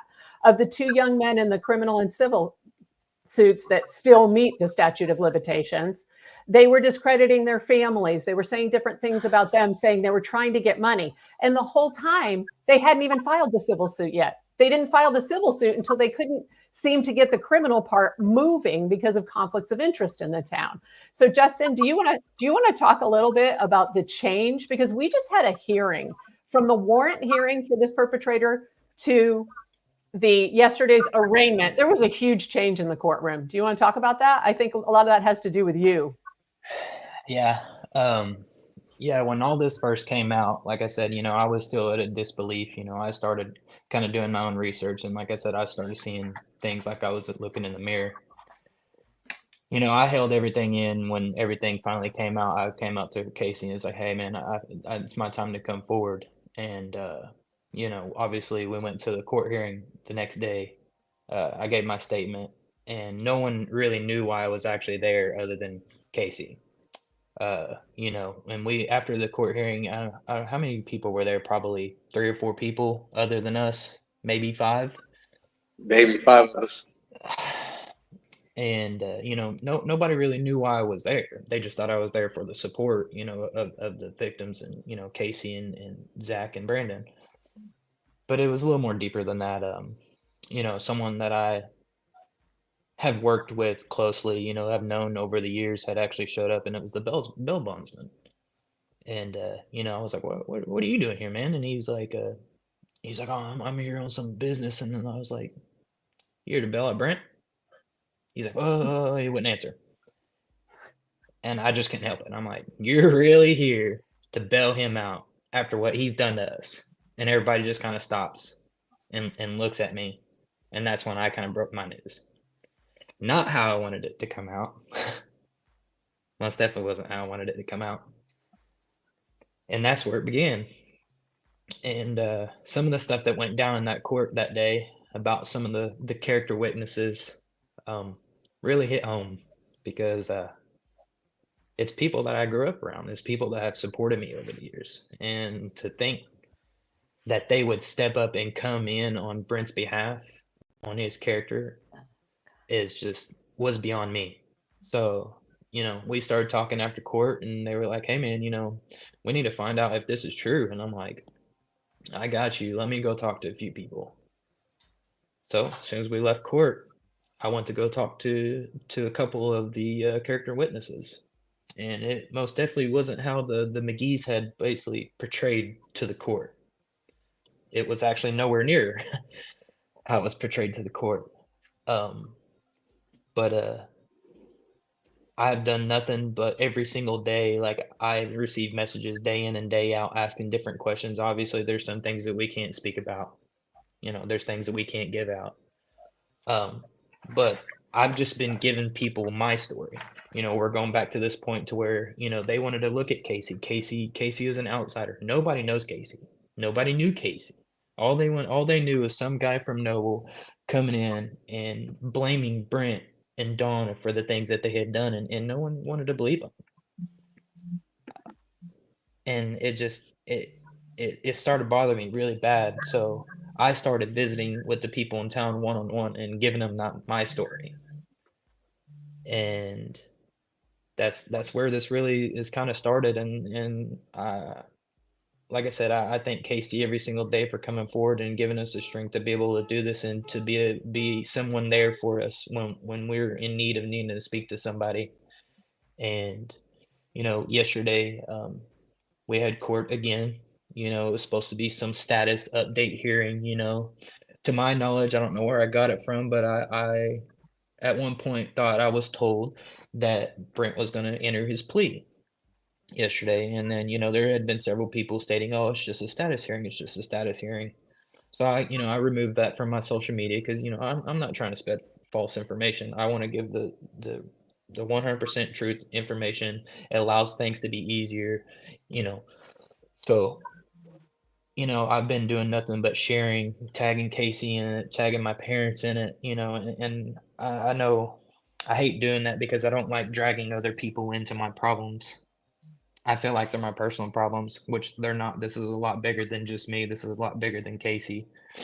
There's a bunch of us. And just a quick message to you guys. I know you guys are out there, and it'll be okay to come forward because we'll all be here for each other. Don't forget that. So don't ever think that you're alone. Justin, tell them what court looked like yesterday. It was amazing, actually. I was still kind of worried that, we're not getting the people behind us. Everybody on social media is like, we got your back. We got your back. We'll be there for you. It's easy to say things. Actions speak louder than words. And actions happened yesterday. Like I said, we went from 4 to 5 people the first time to over 50 people yesterday. After our case was finalized, we were getting up and all walking out, and my mom was a couple rows back, and when they stood up to leave, someone looked at her and she was like, did they ask us to exit the courtroom? And my mom turns and looks at her and smiles and says, no, this is for our case. And we all walked out. So there were probably 20, 25 cases being heard in that courtroom that day. And as soon as the McGee hearing was over, the courtroom emptied. It was packed, not a seat in the house. They have Justin's entry into this fight has literally ungroomed a town, and it is a miracle. And we're going to continue to keep pushing forward because there are still people that truly believe that this isn't real, that Brent hasn't done these things. But I don't know how much more you guys need to understand that this is going on. I mean, what do you guys need, or what do you guys want? Do you guys want pictures? You guys want video? I mean, I'm sure you wouldn't sit there and actually watch it, because if you were to sit there and actually watch it, that means you got something wrong with you as well. I want to acknowledge Michelle Reinhardt, who she has a great question, and she is the brave mom of one of the young men who's involved in both the civil and criminal case. A great young man, her son is. And she asked what we can do. This might be a great last part of our discussion. What can we do to help teachers recognize the signs of abuse in children? Because in like this case, as in so many others that I cover, co-educators immediately jump up to defend someone in the face of an accusation by a student or a family. I think so many of the signs here, teachers being trained to understand the connection between sports and coaches, and I'm specifically talking about boys, and what that should look like and what it shouldn't look like. teachers overstepping their boundaries, taking on parental roles, violating school policy about what they do and don't do with kids, and no one seems to care. I think those are really big things. And I think that there needs to be the training that they give. There's mandatory training for teachers about child sexual abuse. It is entirely focused on recognizing child abuse in the child that may have been perpetrated outside of school. Is the child being abused at home or elsewhere? And then is coming into school and we're recognizing those signs. There's no training within schools where these perpetrators are seeking positions of access to children to recognize that a coworker, a staff member of the school or the district, a coach may be inappropriate with students. So Sherry Conley, who is a House representative, passed a law recently that had to do with communications between students and teachers, because almost all of these cases involve some kind of digital communication in grooming. And that was really, exactly. And there was mandatory training at the beginning of the school year for every teacher in the state about you're no longer allowed to text or digitally communicate with a student without a parent. And there's guidelines around that. I think the same kind of training has to happen, and it may be that legislation needs to be passed about internal predators. And again, what we talked about, statutes of limitation. We've got to take the handcuffs off the victims to allow them to seek their own justice in the system. Maria Seidler commented earlier that in 2006, and for those who don't know, Maria Seidler is an attorney who's done a lot of pro bono work on behalf of families who cannot find justice within the public education system. She said that there was a proposed pass the trash bill, and it did not pass. It was killed here in Oklahoma. Texas has had a pass the trash law since 2017. It holds administrators, principals, superintendents accountable unto criminal penalties if they do not report to law enforcement, their DHS system, if they do not report accusations against internal predators. And that's something that I think we really need some legislators to step up and push and not cave in the face of teachers unions, school administrators unions, and education organizations. They're very powerful in this state.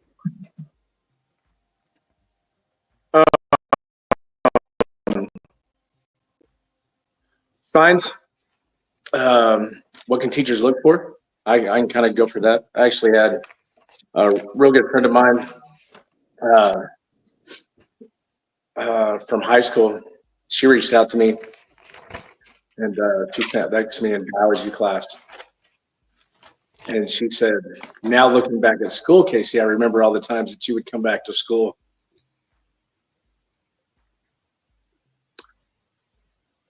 on Mondays and you look like you were just, your feelings have been broken and you just look lost almost every Monday. And I remember that was the time you were basically living with McGee. And now seeing that, there's a lot of frustration of, kids aren't, of course, knowing once an educator is trusted or a coach is trusted, and then coaches always get that one-on-one time, a lot more one-on-one time with just regular teachers as well. So coaches can actually go a step further. Yeah. But her stating is, and being able to see me sad and brokenhearted and lost, I think were some of the words that she used. It bothers her now because she never got to see that. And being a mother and an adult now, it just kind of shocks her. And I received another message. I've received a lot of messages, but another message was just, Casey, I remember one night we were all drinking and we went over to McGee's house and we all got out of the car and went in because McGee was the cool coach where we could always go drink or hang out if we were drinking. And we all got out and went in and you stayed in the car.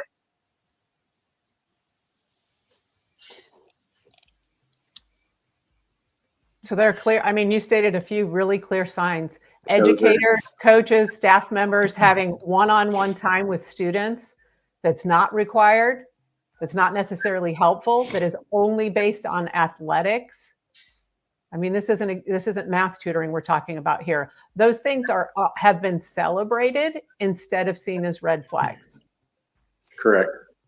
Mm-hmm. Yeah, they're obviously, a sheep's and wolf clothing, showing I'm this kind of person, but in all reality, a different side of them is what the one-on-one player gets to see and goes through.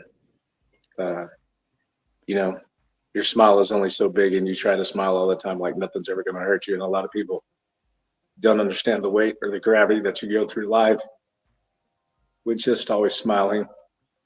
And some people who are really good can see past that smile and be like, you're extremely hurt. But again, just kind of like, there's more freedom now than I ever had, truly, by coming forward and being around a group of guys that we all are a lot alike. And that's the crazy thing. The thing that we do have in common, we all have a lot of that strong set mindset where we were the best of what we did.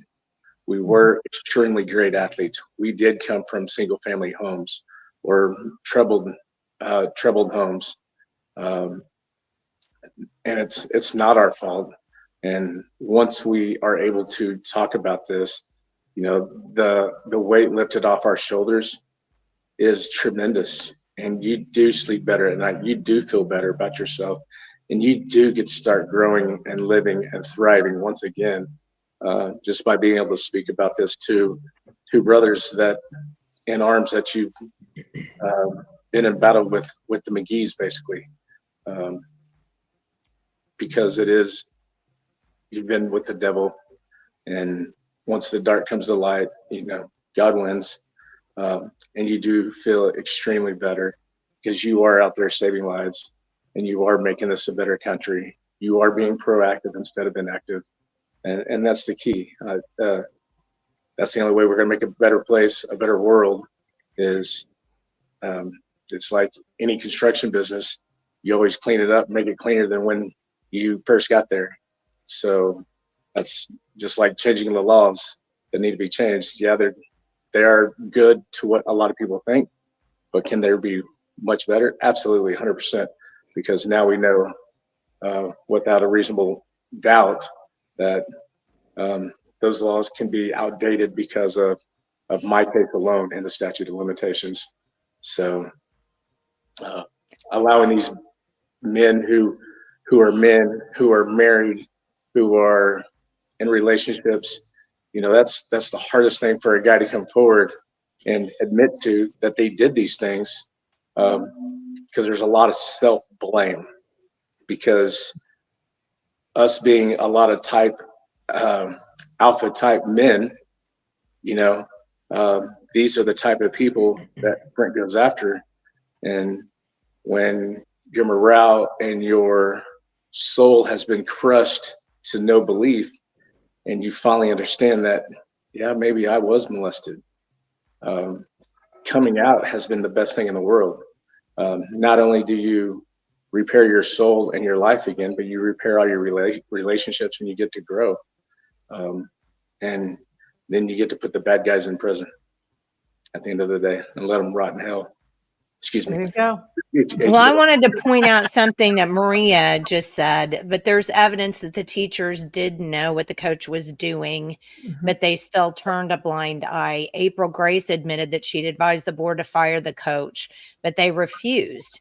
There's no evidence she reported her suspicions, if not knowledge. These types of educators should be charged with accessories after the fact.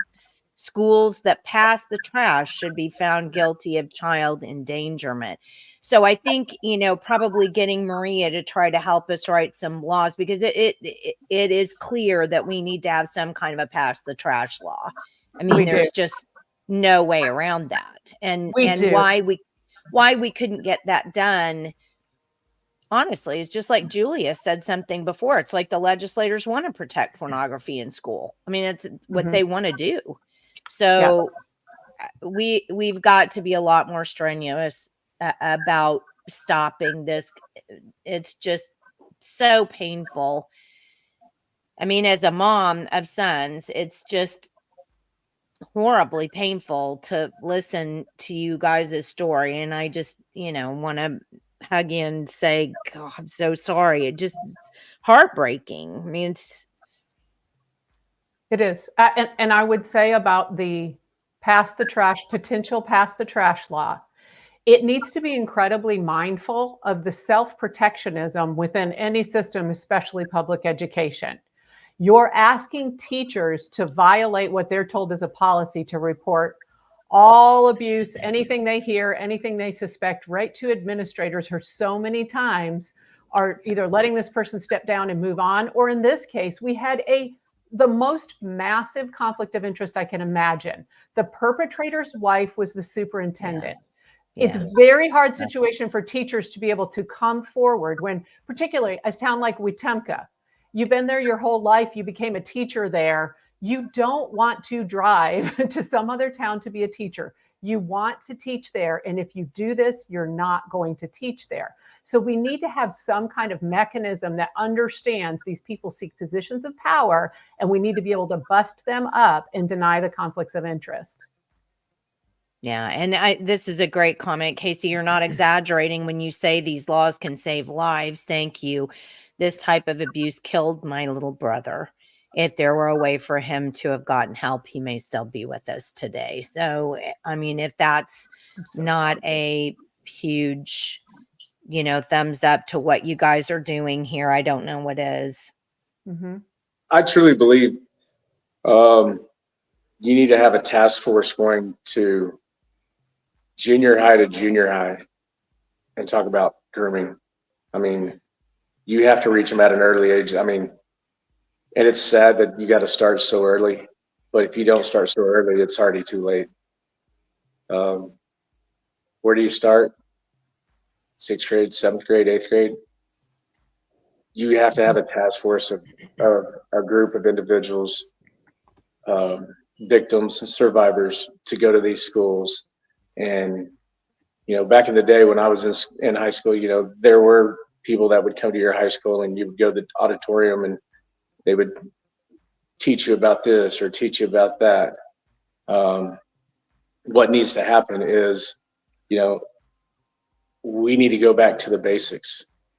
We have to put boots on the ground, go into these late school elementaries, early grade school, junior highs, and start teaching grooming in safe places and let everybody hear and know and teach them about grooming. Mm-hmm. Let everybody be basically a safety officer. And if you are able to teach these kids at an early age, now they start seeing warning signs. They start seeing this coach asking these kids for one-on-one time. You start seeing these kids stay the night. You're like, why didn't you stay the night? Like, start bringing it up so it's not hidden or not talked about. It needs to be talked about a lot more often, and it needs to be brought into every high school across this nation. It's an epidemic that I never knew existed, like as bad as it was, but it truly we need boots on the ground, and we need junior high principals and superintendents to get on board and say, hey, I need you guys to come talk to my school. I think there's a problem, because just like Ninnekah right now, Ninnekah's found out that their sales tax, their mortgage has gone up $400 or $500 because they're out of millions of dollars now that the constituents have to pay for because of what the school did. So each town needs to lobby together and say, hey, yeah, we do need these guys and girls to come to our school and teach us. Otherwise, if we get sued, our property taxes are going to go up. And Ninnekah's going through that right now. And you can't have a mortgage go up $400 or $500 on some of these incomes. But it's because so is Kingfisher. So let's point that out, that Ninnekah isn't the only one. Kingfisher is in the same boat. Yes. So I mean, that's fairly disgusting to have two towns,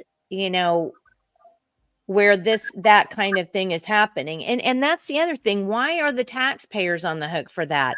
Those people should be personally responsible for that. All those, they have bonds, they have teachers unions, that pay them against lawsuits. Why are the taxpayers on the hook for that? That should be their stinking teachers union that pays for that with their dues, 100%. and not the public taxpayers who are forced to pay money into the system and don't have the option to be able to do anything different. That's not right at all. Well, Jenny, let me say that. Oh no, go ahead, Casey. You go ahead. Real quick, if you are able to push it to make the teachers pay for it, I guarantee you the teachers are going to be more aware and start calling everybody out. They're not going to start saving everybody's butt. I mean, it's like, hey, you're wrong. I don't care if I like you or not. You're going to take money from my personal paycheck. Bye, Felicia. Yeah. Yeah. I mean, that's my thought too. That's so much, because even when you sue a public school, like we sued Stillwater Public Schools as an organization and foreign with another man whose rights had been violated. Well, the taxpayers pay for the school to defend that lawsuit. It's never the administration that caused the problem in the first place who's having to pay that bill out of their own pocket. It's the taxpayer. So and that's what I just said, don't forget taxpayers are also paying for the school's defense. So yeah, they're never on the end of having to pay for the behaviors that they've allowed. And so, there you go. Well, there you go. Nothing happened. Let me tell you this about Wetumka. On the civil case that's against Wetumka schools, also Brent McGee as an individual and Donna McGee as an individual are also co-defendants along with the school district. So individuals can be held accountable civilly. And then I'm going to say this. Imagine what we see is this rash of civil suits against these districts that's crushing taxpayers across the state. That only represents the very few brave, very young people who were able to come forward as teenagers because of the statutes of limitations. I want you to imagine if that was gone, we would have this problem solved very quickly, because everyone that is Justin's age or Casey's age who a school district failed to protect could take action and these things would be taken care of. Can you imagine the percentage of people who haven't sued a school because they can't and what that would look like? The other thing I would say is we can't step back and act like, as constituents of a town who send our kids to these schools, that we're not responsible. We elect school boards who hire, fire, investigate, hold people accountable, or they should.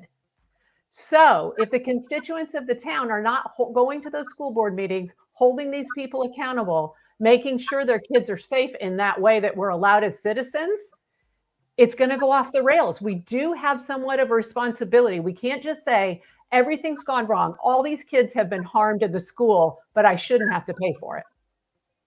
No, and that's an excellent point. I'll agree with you on that. School boards need term limit. They just flat out do. You can't allow people to have that much power for so many years over people, because it only tends to get people like with expensive amounts of money. There's only so much you can do with money, and a lot of it, there's a lot of it why we don't have a lot, because it could end up being corrupt. But if you end up so I'll follow up on what you just said, Casey. So Rope 2 years ago had Shane Jett run because we have identified that problem from a long time back.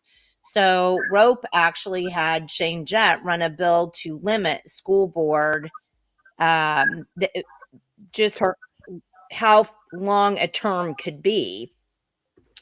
And it actually did not get passed, but it was a very interesting day on the Senate floor, where just about every employee or person associated with the Oklahoma State School Boards Association came to the Senate gallery and stood up during that and looked over the railing.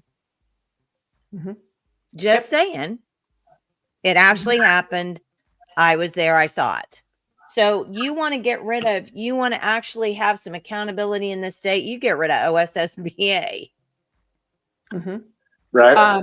Yes. So yes, OSSBA is now run by the top administrator there is a former principal who makes $364,000 a year doing that job. They are very powerful. They throw their money around as lobbyists, and their real function should be to properly train local, like in Wetumka, school board members to understand the law and their responsibility as an elected official who's representing the parents.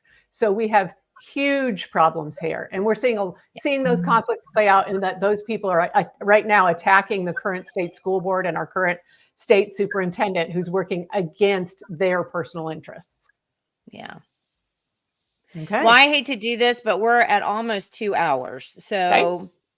I think we're going to have to wrap it up for today, but I just cannot, and Julie is right, because everything always goes back to money. But I do think before we close out, I want to say one thing. For all of us who have watched this today, hopefully we'll get some brave legislators to write laws to stop a lot of this for our next session. But if that's the case, and you have people like Senator Adam Pugh from Edmond, who is head of the Senate Education Committee, and he wants to make sure that there are statute of limitations in place, I'm begging you to call the man out. Why, Senator Pugh? Why do you want these statute of limitations? Who does that help? Does that explain how that helps the victims? And I assure you, I don't know whether Senator Pugh, I'm not going to put words in his mouth, but like I've said before, I've heard, well, but we don't want to accuse people who are innocent, or we don't want to have lawsuits. And honestly, we've got to get to the point where we're willing to stand up to these legislators and push back on their nonsensical reasoning, which always somehow ends back going to a lobbyist, and what the lobbyist wants. So I just adjure people to pay more attention and pay attention to what your legislator is doing in this upcoming session, and push back. Well, Mary, I always love having you here, and we always appreciate you so much being here. And Casey and Justin, God bless you both. God protect you both. Many prayers for you, and just thank you so much for what you're doing and your bravery, and you are helping kids. And just remember what Lisa said, if her brother had somebody like you, maybe he would still be alive today. So thank you so much for what you're doing, and thank you for being with us today. Thank you for having us. Bring us back if you need to. But I will say, if I can finish off, again, victims, survivors, if you're out there listening to this, watching this, you're not alone. We believe you. Everyone believes you. You are loved. It was never your fault. Understand that. You can come forward and be believed. You need this off your chest. You need this off your shoulders. You need to be able to start living life again. Otherwise, you may not hurt right now, and it may take 15 years from now, but you may become an alcoholic and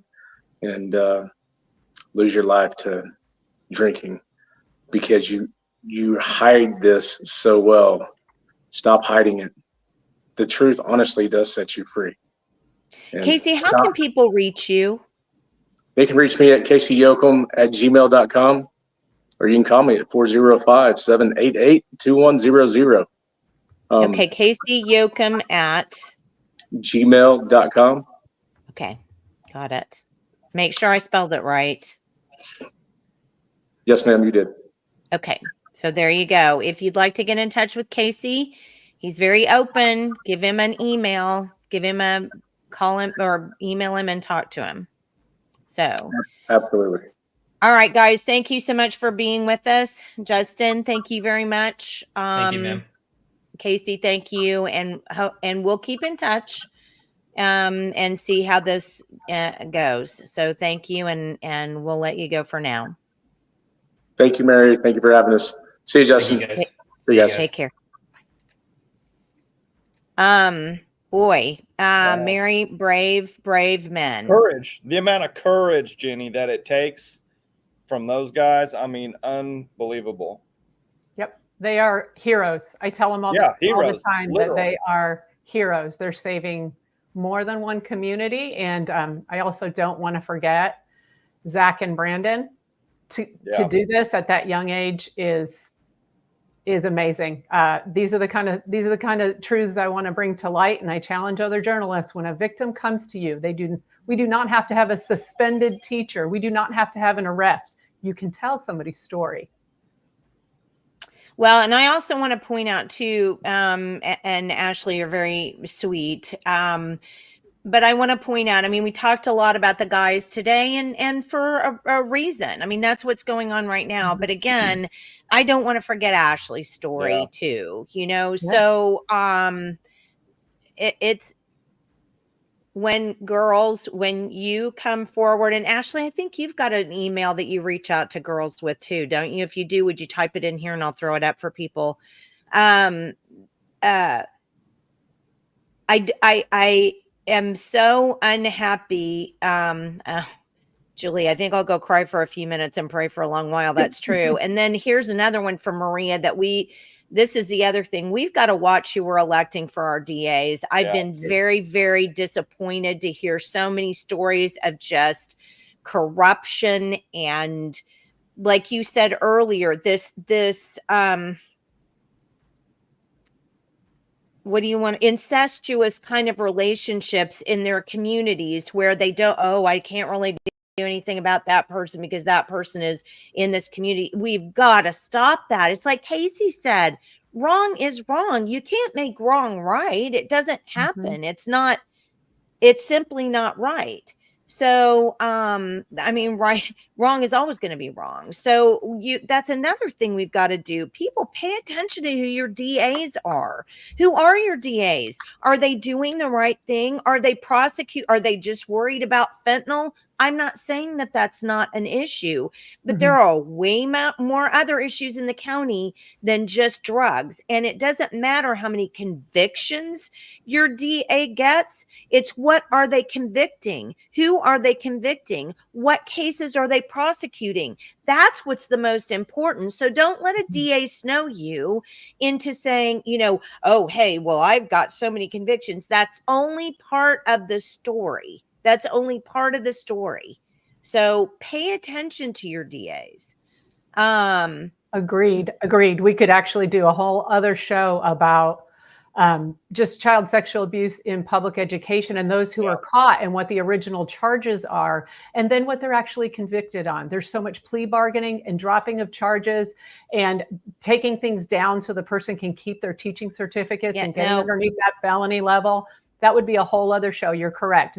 These victims have to fight at so many levels in the process to seek justice, and which is wrong. And we always talk about victims' rights. That's the other thing that just gets me so fired up.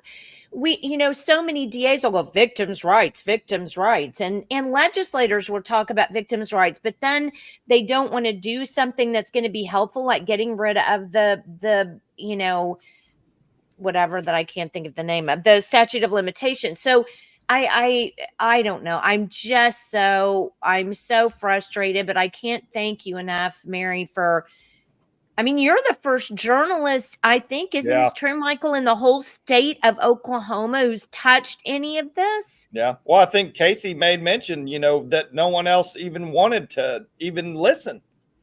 Mm-hmm.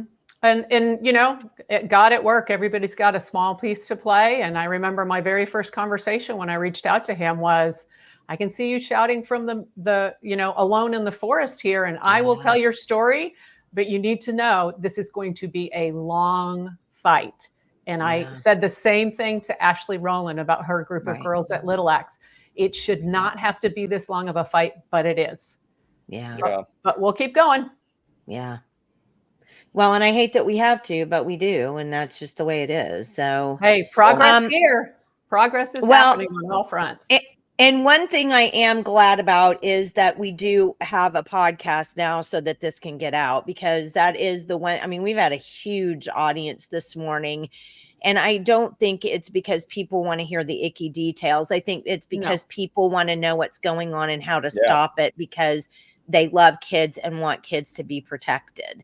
So that's the good news here, because we've had lots of so many people on who have just been, so, wanting to comfort these guys so much and be prayerful on their behalves. And I think that's, that says a whole lot. So, well, what's so disheartening to me, Jenny, is, and I have personal experience with this with my brother in school that I've talked about, but it's that we know these serial predators are in these public schools, yet everyone else around that public school, whether it's a teacher, counselor, principal, school board member, whatever, their protectionism is of their institution, not of the kids. Everything they always profess is, protecting kids, we love kids, this, that, but the kids are the last. And that is just so unbelievable that, and it goes into how they pay out in the community now is paying for the wrongs of the schools. I mean, we need to have some major legislative changes to hold every single person in these school districts accountable that didn't come forward in one way or another, that that there's multiple people in those school districts that know what's going on. Agreed. These suits, and if you read the first filing in the civil suit, you will come to realize just how true that statement is, Michael. That's got to stop. It's got to stop. Well, again, thank you so much. And we know you'll be on next month. And so, and we know for a fact that you're going to keep on top of this. And we appreciate you going to being out there for these people. So, you're not just somebody writing something just to put something out for, what's going on. It's not a, purative thing. You're literally doing it to help people. So God bless you for that. Yeah. Thank you. The same to you. Appreciate the exposure to the issue. You both do great work, and you've been doing it a long time. Happy to do that. So, all right, we will get off of here for now. Michael and I have a recorded interview with two members of the Hispanic community who wanted to talk about the governor's task force on visas and work permits. And we have a great program with that on Friday. I think weren't you kind of shocked, Michael, too? Or was it just me? Oh, yeah. Because I sat there, I think, most of the interview going like this. Yeah, there were so many things I wanted to kind of stress, but I mean, it was just like, what the heck is going on? Yeah, I mean, it's bad. So show up on Friday, please. Be here at 9:00 on Friday morning for live, because the program was recorded, but Michael and I will be here live, and we'll take any questions that you had, and we'll probably break in and talk just minimally about what our friend said. So be with us on Friday, and Mary, God bless you. We'll see you next month. Keep in touch, and thank you so much, everybody, for being with us today. We sure do appreciate it. And please take what you've learned here today into your communities. Please do that. That's the only reason we do this, is education. So we have to educate others. Once we're educated, we educate others, and that's how we win.